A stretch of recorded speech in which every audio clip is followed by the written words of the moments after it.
The Irish potato famine is more than just a natural disaster. It is a historical turning point that shaped the identity, politics, and collective memory of an entire nation. It is a chapter of profound suffering, but also of resilience and transformation.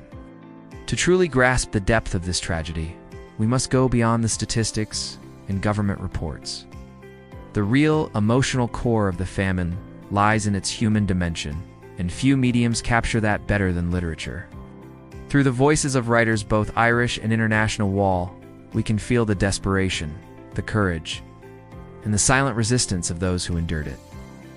Literature allows us not only to witness the famine as a distant event, but to live through it, to share the burden of those who starved, mourned, and hoped for a better tomorrow. In today's video, we explore how literature has served as both witness and interpreter of the Irish potato famine. By analyzing the works that depict this era of suffering, we uncover how stories can serve as bridges to empathy, transforming historical facts into deeply human experiences. More importantly, we reflect on how famine in literature resonates with readers across cultures and times. As a symbol of inequality, injustice, and the enduring human will to survive is the Great Irish Famine, which lasted from 1845 to 1852. Began with a microscopic organism that infected potato crops throughout Ireland. This fungus, known as Phytophthora infestans, turned healthy plants into rotting masses almost overnight. For much of the rural Irish population, potatoes were not simply food, they were the primary source of sustenance. When the crop failed, families were left with no means of survival. But the famine was not solely a natural disaster. It unfolded in a colonial context where Ireland, under British rule, was subjected to economic policies and land ownership structures that left most of its people vulnerable and powerless. The British response to the famine has been widely criticized by historians. Relief efforts were often delayed, inadequate, or tied to strict conditions. Soup kitchens replaced wage jobs. Public works were disorganized. Exported grain continued to leave Ireland even as the Irish people starved. The result was catastrophic. It is estimated that around 1 million people died from hunger and disease, while over 2 million emigrated, many to North America, never to return. These events marked a demographic, cultural, and psychological rupture in the life of the Irish people, an open wound that literature would later try to understand and express. In the decades that followed, Irish writers began to translate this collective trauma into powerful literary expressions. They sought to give voice to those who had been silenced by poverty, disease, and death through poetry, prose, and drama. The famine became not only a subject of mourning, but also a rallying point for national identity and political awakening. Writers used the pain of the past to critique ongoing oppression and to imagine a different future. One of the most remarkable aspects of post-famine Irish literature is its ability to turn suffering into artistic depth. In The Exiles by J.M. Singh, we encounter characters shaped by displacement and emotional loss. Though the famine is not the direct subject of the play, the spirit of a people marked by tragedy is deeply embedded in every line. The themes of longing, alienation, and the yearning for meaning reflect a country grappling with its identity in the aftermath of mass death and emigration. Singh's sparse yet poetic dialogue reflects the resilience of a people who have lost much but not their sense of self. James Joyce, one of Ireland's most iconic authors, incorporates the famine into his broader narrative of Irish identity. In Parnell's Family, and more broadly, in Dubliners and Ulysses, Joyce paints a picture of a society still living in the shadow of its traumas. The famine becomes a silent background, a presence that looms over the characters' choices, values, and aspirations. Joyce critiques the institutions political, religious, and familial that failed the Irish people during their time of need. In his hands, literature becomes not only a reflection of historical pain, but also a tool for examining the roots of national paralysis and personal frustration. The famine's influence is not limited to authors who address it explicitly. Writers like W.B. Yeats and Samuel Beckett, though more symbolic and abstract in their style, echo the existential emptiness and longing for transcendence that follow historical catastrophe.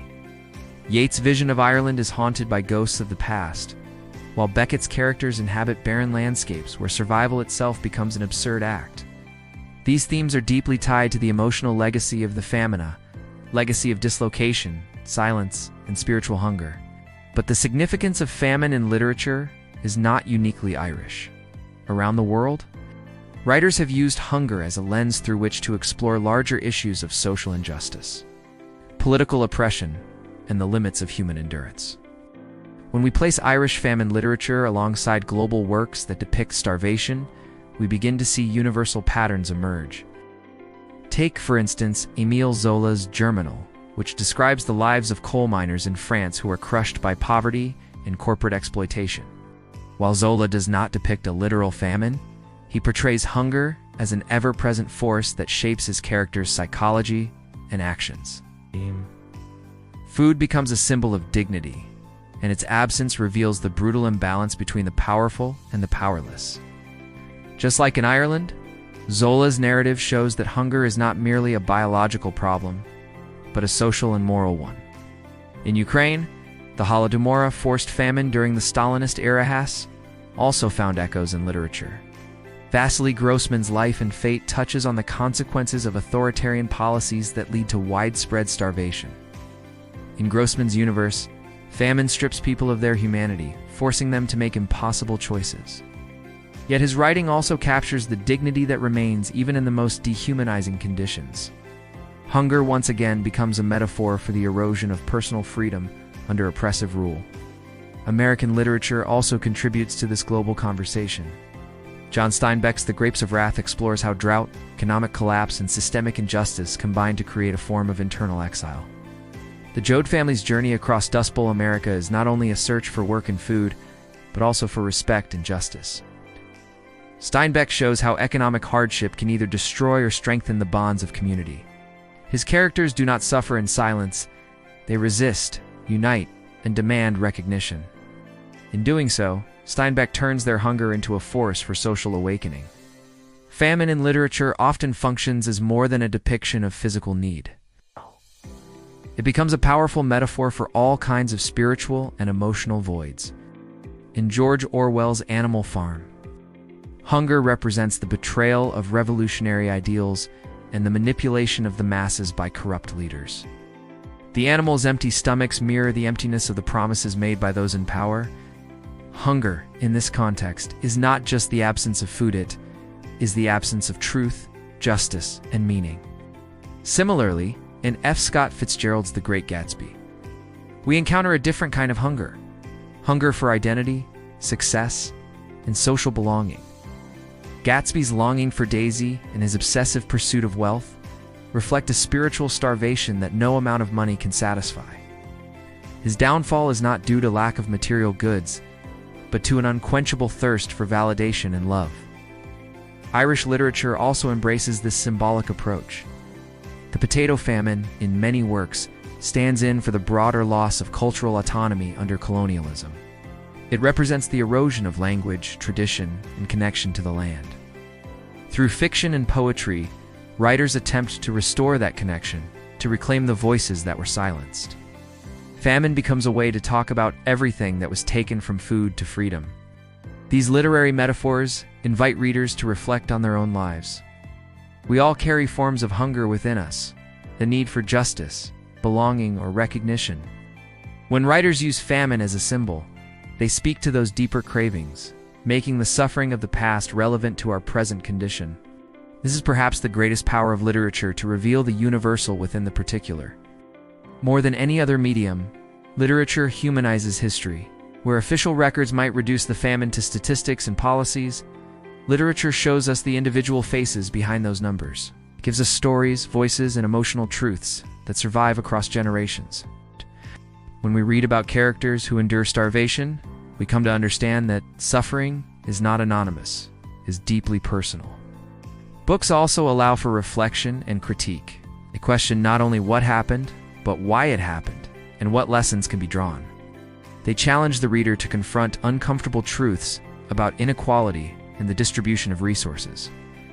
In this sense, famine literature is a call to conscience, a reminder of our shared responsibility in the face of human suffering. And yet literature does not stop at mourning. It imagines what comes next. It explores how societies rebuild, how memory is preserved, and how trauma is transmitted or healed. In Irish literature, the legacy of the famine informs narratives of resistance, renewal, and pride. It is no coincidence that many of Ireland's most powerful voices emerged from this tradition of endurance. In conclusion, the Irish potato famine remains one of the most tragic events in modern history. But through literature, this tragedy becomes something more than a tale of loss. It becomes a mirror through which we see not only Ireland's past, but the ongoing struggles of people around the world. It challenges us to listen more carefully, to feel more deeply, and to act more justly. The works we discuss do more than recount hardship. They offer insight into the human condition, whether set in rural Ireland, Soviet Ukraine, or Depression-era America. Famine stories reveal the resilience of the human spirit and the enduring hope for dignity and justice.